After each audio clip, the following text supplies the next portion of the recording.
Hello! Hello, hello. Ngayon, gusto kong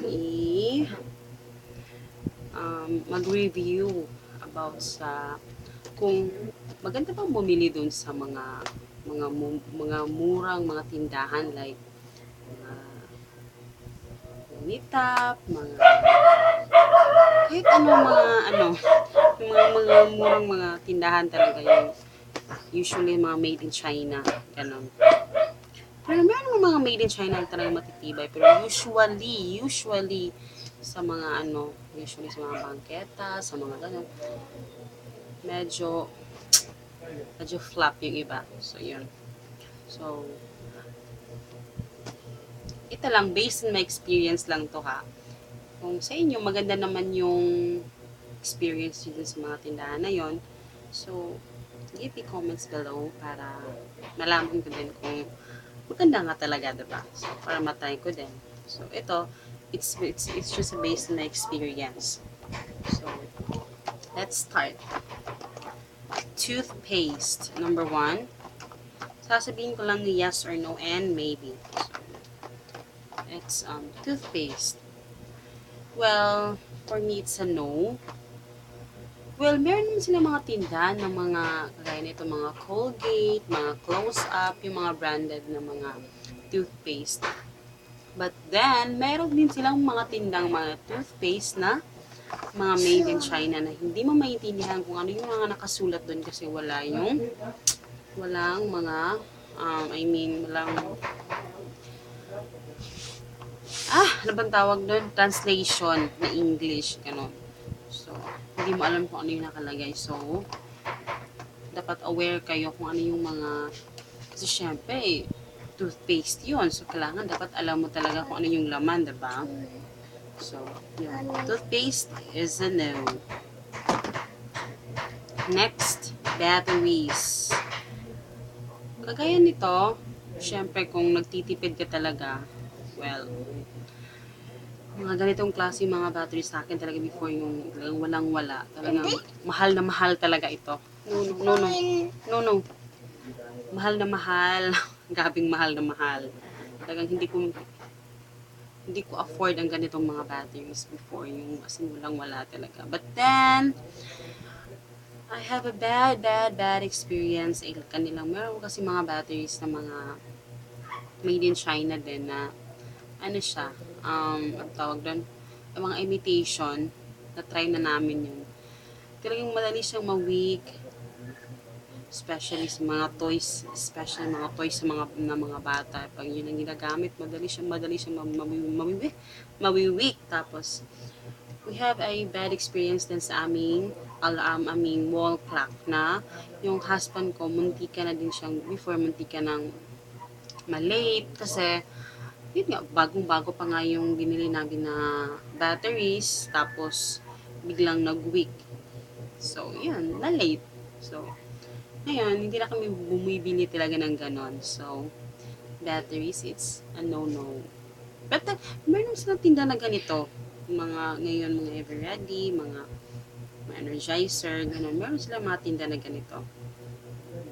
Pero, better na bumili na lang kayo ng ganito kasi naman bili kayo ng bili kasi nawi-weak na naman mga ilang gamit lang. So, better buy na lang ng ganito. Next, organizers or mga baskets, mga planggana, mga balde, ganon. Oh, wait, so, kablat sa sila. Okay, say na yan. So, yun, it's a yes. Super yes. Kasi ngayon nga, level up na sila kasi meron na silang mga magagandang kulay. Super magagandang kulay na yung mga ano nila, organizers. Sobrang ganda. Tapos, super cheap. Talagang mura. Kung bibili ka dun sa mall, nako, feeling ko mga times 2 yung price nila dun sa mall. Compare sa tinda nila dun. So, yun. Sobrang. Tapos magaganda pa talaga siya. Talagang magagamit pa talaga siya sa bahay. Tapos sobrang mura kaya ng ganito. Eto regalo sa amin to ng kasal namin eh. Pero tinignan kong price dun sa ano, sobrang ano lang, murang-mura lang talaga siya, tapos solid. Yan. Next. Oh, it's a yes, ah. Yes, good ako dun sa ano. Next, bags. Sa bags, it's a no. Kasi, kung titingnan mo yung bags nila, well, ma-attract ka talaga kasi magaganda naman talaga. Magaganda naman talaga, but then, pag ginamit mo na siya, it's either masisira yung mga ganito niya, yung bang, diba, pag nakasling, ganun, masyadong mabigat yung dala mo, yung feel mo talaga na natatasas yung dito, nakikita na yung ano niya, yung tahe, ganun. So, I have a bad experience din sa ganyan. Tapos, pag nilabhan mo, nag-fade siya agad yung kulay. So, meron akong experience na ganun. Pero, okay naman siyang bag, kaya lang, para sa akin, hindi ko siya recommended na bumili doon. Bumili ka na lang ng ano, branded, kasi marami namang mga ibang brand na, mga branded na, meron silang, practice sila nagsisale. So, kasi naman, bili ka ng bili ng bag, bumili ka na lang ng worth it naman sa pera mo, para hindi ka nang bili ng bili. Mas nakakatipid ka pa doon, diba? So, yun. Bag, it's a no. Oh my God. Bag is a no. No, no sa bag. Next. Eto. Kanilang mga plato. May ganun pa sounds. Mga plato, baso, kutsara, kahit ano, mga glassware. Super thumbs up. It's a yes. Kasi ito galing dito sa kanila. Sobrang ganda ng quality. Tapos, kaso syempre yung mga baso, it's depend sa price. It's dependent sa klase ng baso ng binibili nyo. Kasi may mga baso din na, my God, may mga baso din na galing mabasag. Yung mga maninipis lang. But, all in all, sobrang ganda ng ano nila, mga ganito. So, it's a yes. Next, school supplies. School supplies is a yes. Mamili lang po kayo ng mga school supplies na magaganda naman talaga. Kagaya nito, mga story, ganon. And it's only 19 pesos, so may price pa nga dyan. See? Kita nyo? See? 19 and 75 cents. So, favorite ng anak ko. Itong pony, horsey. So, favorite niya yan. Tapos, yung mga pictures niya, sobrang ganda naman. Okay naman yung mga pictures niya. Parang sa mga mamahalin na books. So, not bad. Pero medyo ano lang siya, medyo faded lights. Pero, all in all, okay naman siya. Ito, going to school. Ganyan. So, all in all, so far, okay naman yung mga books. Tapos, yung mga coloring books. Ganito. Mga coloring books. Ganyan. Super nice. It's a thumbs up. It's a yes. Kasi, sobrang gaganda. Tapos, mas mura pa compare dun sa ibang store. Sa mga malls. Sa mga may name na mga store. Sobrang mahal, diba?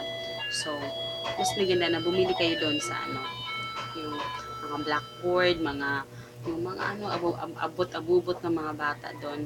Magaganda doon. So, better try. So, it's a yes. Next, ito. Mga ganito. Mga insect killer. Well, hindi ko na sinasabi na healthy to sa natin, sa katawan natin, na nakakasimot ka ng ganito. It's bad kasi chemical. But then, merong mga made in China na ganito yung sobrang laki. I've heard, but it's not my experience. Hindi pa ako nakabili na nun kasi feeling ko, natatakot akong bumili. Kaya natatakot ako dun sa mga niya, yung mga ingredients na ganun. Kasi parang hindi siya nasisimot mo siya. Feeling ko, nakakasira yun. So, yan. It's a no-no ha, no-no dito sa ganitong mga malalaki. Maano nyo sila kasi mayroong mga Chinese na ano dito, nakasulat, mga words, ganun. So, it's a no. And the last but not the least, toys. Toys, I think no. As in, super no. Many experience sa talagang sobrang dami ko na experience sa toys kasi nga may anak na ako. Minsan dun sa aking iniisip ko na, ay, bibili ako ng toys sa dun sa mura kasi ganito, gipit, ganun. Pero parati akong bili ng bili. Napansin ko, parang bili ako ng bili ng toys. Kasi nga, example, bibili ako ng bus, na-amaze ka kasi, my God, yung price, 30 pesos, 20 pesos, ganun, so sobrang mura, diba? My God, hindi pa nga nakaabot sa bahay, natanggal na yung gulong, natanggal na yung gulong, pati yung salamin, oh my God.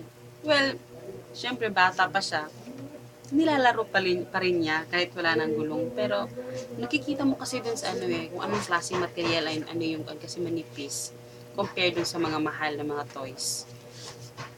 Makikita mo siya kung anong klase. So, nakikita mo talaga na parang sa kakabili ko lang doon, parang naging expert na ako sa mga klase ng mga toys na binibili ko. Na feeling ko na, eto, wag to.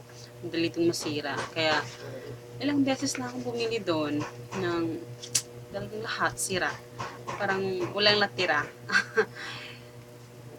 Pero may last kong nabili yung bike niya.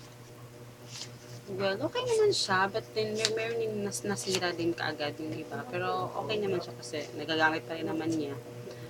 Okay naman, pero hindi ko siya recommended na bumili doon. Kasi ngayon, bumibili kami doon sa Toys R Us, sa Robinsons, mga ganon.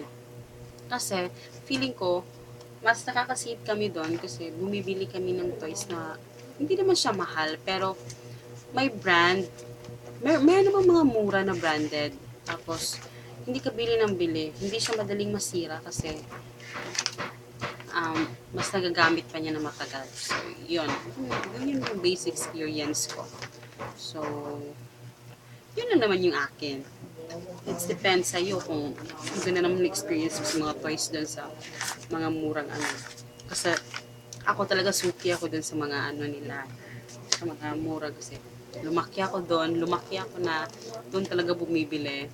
But then ngayon, mas naging practical na ako kasi alam naman talaga natin yung reality na made in China, parang may something sa mga ingredients nila. So, yun. Yun ang gusto kong i-share. Kung meron naman kayong mga gustong i-comment kung ano yung mga experience, mga bad experience and good experiences sa ganyang mga store, please comment below and please like and subscribe. Bye! Say bye, nak! Say bye! Bye-bye! Stand up! Dili ka magkita sa camera. Bye-bye! Plain kiss. Bye-bye! Bye-bye!